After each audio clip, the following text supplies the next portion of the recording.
বিশ্বজুড়ে গোয়েন্দা সংস্থাগুলোর মুখে হাত, আরব উপসাগরের বুক কাঁপিয়ে পারস্যের পাহাড়ে আবারও গর্জে উঠল ইরান।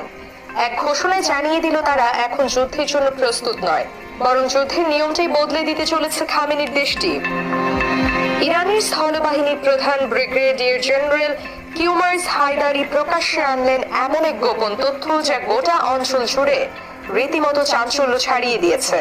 ইরান এখন গোপনে এমন কিছু অতি উন্নত ও অতি গোপন অস্ত্রের অধিকারী যা চালিত হচ্ছে কৃত্রিম বুদ্ধিমত্তা বা এআই প্রযুক্তির মাধ্যমে। শনিবার এক বিশেষ সাক্ষাৎকারে জেনারেল হায়দারি বলেন, আমাদের হাতে এমন অস্ত্র আছে যা এতটাই উন্নত যে তার কার্যক্ষমতা শত্রুর কল্পনারও বাইরে। এগুলো এমন অস্ত্র যা মানুষের হুকুমের অপেক্ষা করে না।